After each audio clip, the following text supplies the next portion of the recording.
ثم أما بعد فأعوذ بالله من الشيطان الرجيم إنهم فتية آمنوا بربهم وزدناهم هدى رب اشرح لي صدري ويسر لي أمري واحلل عقدة من لساني يفقهوا قولي اللهم ثبتنا عند الموت بلا إله إلا الله آمين يا رب العالمين. Assalamu alaikum wa rahmatullahi wa barakatuh. I'm very, very pleasantly surprised to be back here. I didn't recognize the place, mashallah. May Allah continue to bless the project of Masjid Maryam and help the cause of raising the right kind of money and also the cause of raising the right kind of children in this community, inshallah. What I was asked to speak about rather was the matter of youth, and the title given was Strangers, Questions of Youth. And whenever the issue of youth comes up for me personally, I like to give my talks in a very organized fashion and keep my thoughts composed and organized. When it comes to youth, there are so many concerns that bombard my mind, and there's so much that I want to say that I almost feel overwhelmed to be able to communicate the matter effectively. But if you want to break it down, at the very least there are two things. We need to be talking about the youth, and we need to be talking to the youth. At the very least, we can organize our thoughts in those two ways. So in this talk that I have to share with you, there are some things that I'm going to be saying about the youth. And there are certain things that I'll be saying to the youth. So in that way, inshallah ta'ala, some of both of those things will get addressed. I'll start by just an appreciation of how important this topic, this discussion is. Young people are the lifeblood of this ummah. If we don't have a strong body of young people that are carrying the torch of Islam, we no longer have Islam. They are the most important asset, the most valuable commodity in the possession of the Muslim community. There's nothing more valuable, there's nothing more powerful, and nothing more valuable, and nothing more precious, and at the same time, nothing more delicate. So as we are all over this country trying to raise our children and raise families and establish institutions and masajid and learning institutions, etc., the thing that should never lose our focus, the priority that should never lose itself in the midst of all of our other priorities is that this is supposed to be building a strong future generation. And every single obstacle that gets in the way of us raising a strong next generation or addressing the problems that are making the current young generation weak, or even having it disappear from the faces of, from the presence in the masajid and the Islamic community, what are those obstacles that are making them disappear and how do we address them? These are priorities. This is a very, very important matter. And so one of the first things I wanted to do, because I don't want to just ramble off the top of my head once again, I want to share with you whether this issue is a concern in the Quran or not. Is the issue of making youth a priority and understanding their value. And Allah appreciating the value of a young person, a man or a woman, that stands up for their religion no matter what their society does.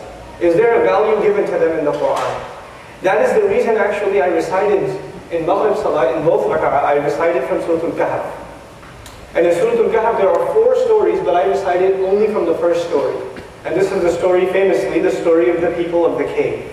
The people of the cave. And the ayah in the beginning of this talk that I recited was one small part of that, where Allah Azza wa Jalla says, إِنَّهُمْ فِتْيَةٌ آمَنُوا بِرَبِّهِمْ. There is no doubt they were young people who had iman, who had real faith in their master and their Lord.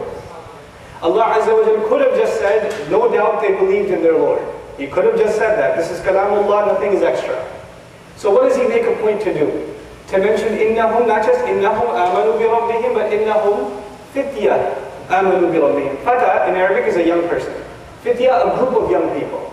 Allah makes sure He gives credit to them that no matter what their society was doing, these young people, and young people is important because young people are very impressionable. They take the most influence from the outside world. They take the most impact from the outside world. What they see around them changes the way they speak, the way they dress, the way they talk, the way they interact, who they hang out with. All of that is influenced from the outside. Very little of it is actually from within themselves. Most of it is from the outside. So when these young people are able to repel all those influences and still hold on to their iman, then Allah has to give them credit subhanahu wa ta'ala in the ayah with the word fitya.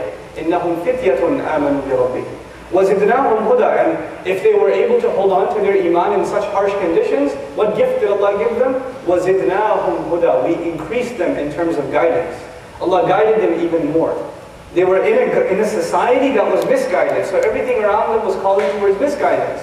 But because they themselves were committed, Allah saw their commitment, So Allah gave them the gift of making them even more guided, regardless of their surroundings, regardless of the temptations and the tendencies of their society.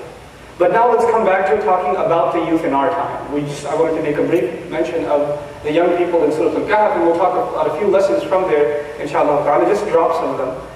But I want to come back to 2010, soon to be 2011, and just the reality of Muslim youth in our society. The first thing I want to say is that Muslims in general, we like to think of things, in some respects, we like to think of things as better than they really are. In some sense, we're pessimists, but in other sense, we're optimists. And sometimes we are delusional optimists. In other words, we hope to think things are okay, even if they're not okay, right? So even if, just to give you an extreme example, you smell the smoke, you're coughing in the house, the fire alarm's gone off, and you're sitting on the second floor going, yeah, she's just cooking something extra. You don't want to face reality. If there's smoke, you better go check if there's a fire. You have to be cautious and aware of the reality around you. Now, I've spoken about this a few times before, but I don't mind repeating myself. There are three major tendencies in this society. If you want to understand the problem of young Muslims in this country, you have to understand at least these three tendencies. Three things that are a part of American society and are quickly becoming a part of the global society. So you can't even run away from it and go somewhere else and you won't hit it won't hit you there. It's becoming global. What are those three things? The first of those three things is a proliferation of shamelessness. Shamelessness is becoming widespread. It's becoming common. In Islam, the standards of shame are constant. They don't change. What was shameless 1,000 years ago is still shameless. What was inappropriate then is still inappropriate now. It doesn't change by the year. It doesn't change by the society. Allah sends us standards that don't change. They're set in stone, if you will. But I'm talking about the spread of shamelessness even by the standards of non-Muslims. 100 years ago, America was a lot more shameless than it is now. 50 years ago, it was a lot more shameful than it is now. 25 years ago, there was a lot more modesty in this society than there is now. Over the years, with the advent of technology and mass communication, what has also been mass communicated is shamelessness. What comes with it is shamelessness. And so, using filthy language, seeing filth on a screen, seeing filth outside, seeing filth at school, seeing filth at college, at the workplace, on a billboard, on your handheld, devices with internet connections, right? Seeing things on your laptop or your TV, etc., that has become very common. Shamelessness has become just commonplace. Now the thing is, the reason I want to mention that is, when something happens all the time, you know what happens to you? You get used to it. When you see something all the time, it doesn't shock you. I don't come to this masjid every day. So when I came here after all this time, and I saw new construction for a moment, I was like, wow, this is amazing. But you people who come here every day, you don't say that. Every day you pass by and say, wow, that's pretty sweet. You don't do that. You get used to it. You get adjusted. So what I'm trying to say is, in our society, we have to some extent become accustomed to shamelessness. This was something that was never the case with the Muslim. The Muslim at the even getting close to language that is shameless.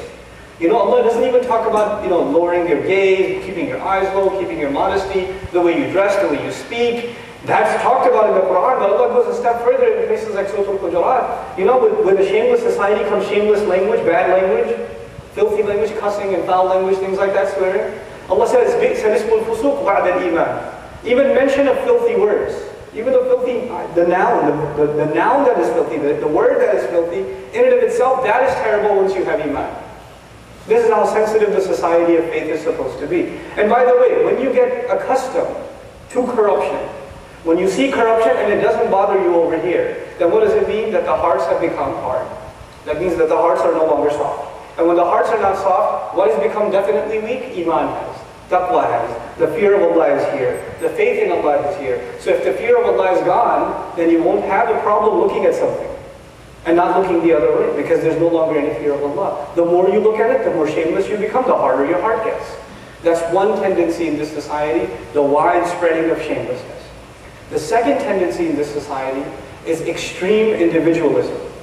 Extreme individualism. What I mean by that is, you ever heard the expression, looking out for number one? You don't care about anybody but yourself. You just worry about yourself. What am I going to wear? What am I going to dress like? What am I